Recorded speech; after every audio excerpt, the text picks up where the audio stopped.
So this is day 2 that I am back from Beijing, China. Wow, I was supposed to go, I took yesterday off from work because I knew my day, that was not going to happen.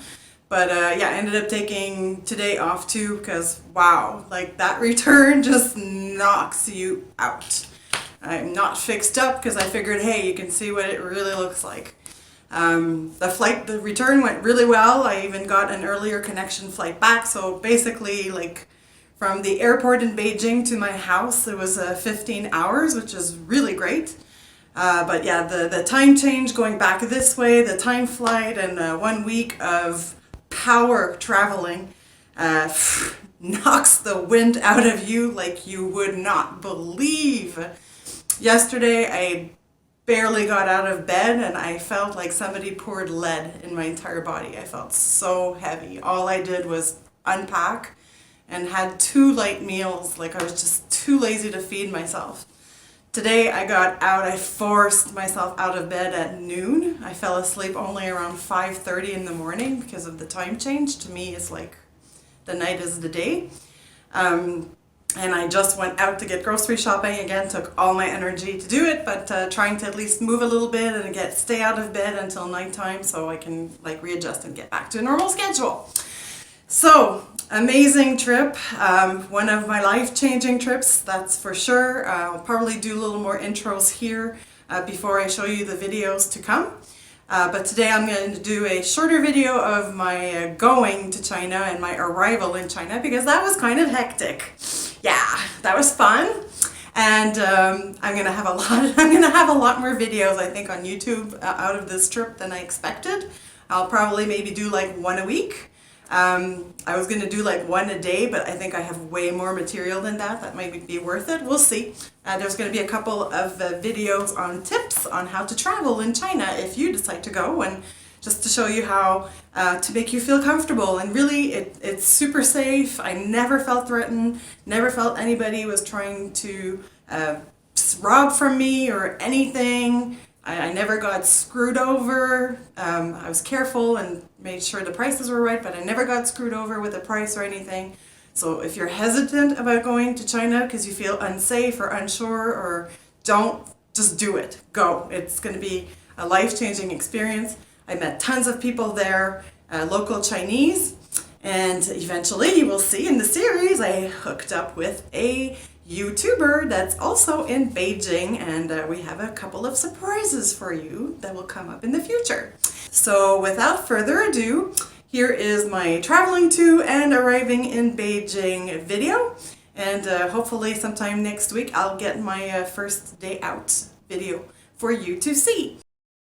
Hi culture eaters, well this is the beginning of the trip. I'm at the airport in Montreal. You can see there's probably not my plane, but a plane in the back.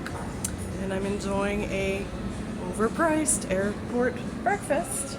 Typical Montreal bagel with smoked salmon and a little coffee, and it's going to be the start to a long day and a 1-hour flight to Toronto and then a 13-hour flight to Beijing.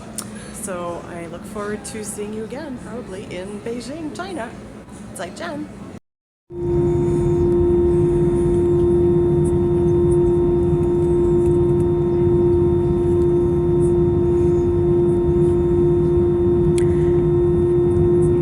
And this is what we call in Canada de-icing the wings, because it's been here overnight and it snowed. So they de-ice before we leave.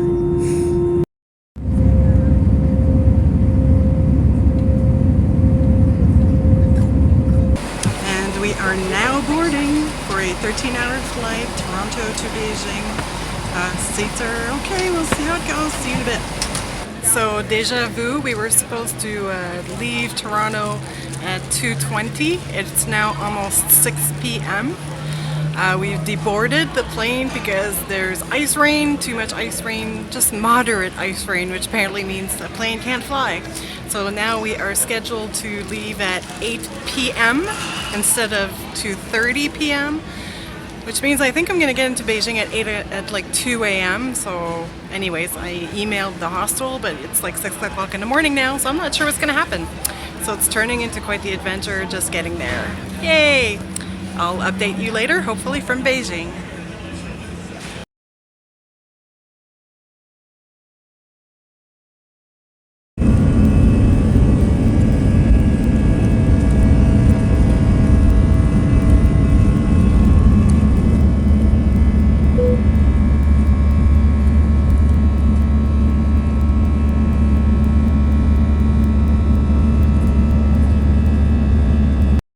Well, I made it like 6 hours late because of the icing in Toronto, but I made it. I'm in China. I've passed customs. I'm officially here. I'm at the airport. There's no big phases like this back home. And subway's down, finished for the day, so I have to find where to get a legal taxi and go to my youth hostel. I'll finish off today with a little tour of my room when I get there. See you in a bit.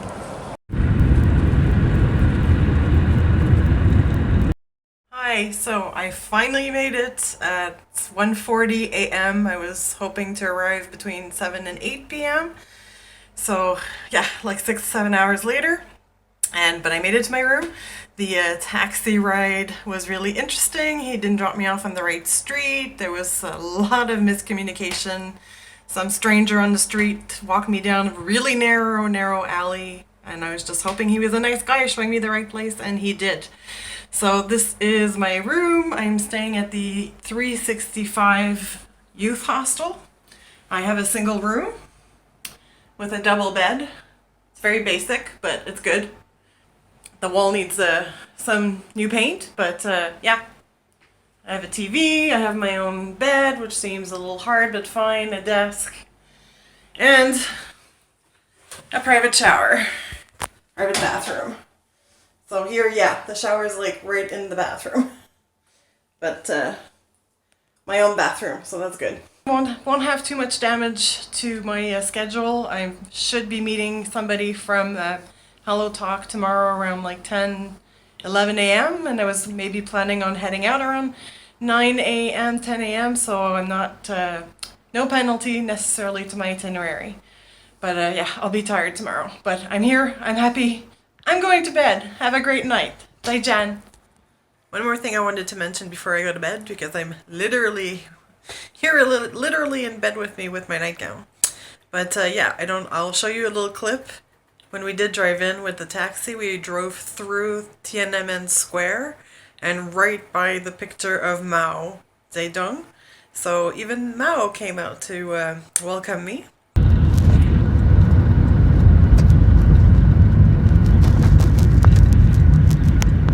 And also just wanted to give you a little bit of an opinion on the flight. It was my first time doing a long haul flight, which was a 13-hour flight, but we spent 3 hours in the plane waiting before we were asked to deboard for 2 hours, and then got back on the plane for the 8 o'clock departure.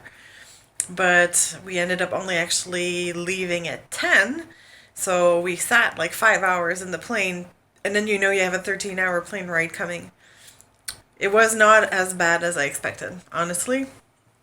I had a lot more bigger nightmares about what that was going to be like, and maybe with the delays I was just in a zone where I didn't care anymore. But yeah, it was not that bad. It was doable, so I feel really comfortable about that, and it seems to open up the doors to coming back to Asia another time. And I wish you a good night. So don't forget to subscribe to my channel so you don't miss a single video I'm going to put up about China. I'm going to create also a playlist at the bottom of my channel page, and leave comments if you have any. I'd love to hear from you. Have you been to China? What was your experience? Are you afraid to go? Why? Maybe I can answer some of your questions if you're hesitant, because I've been there and I've had the experience. So write down below any questions you have for me, any comments you have for me. Always love to hear from you. And I will see you very soon again, either with a recipe or my next China video. 再见!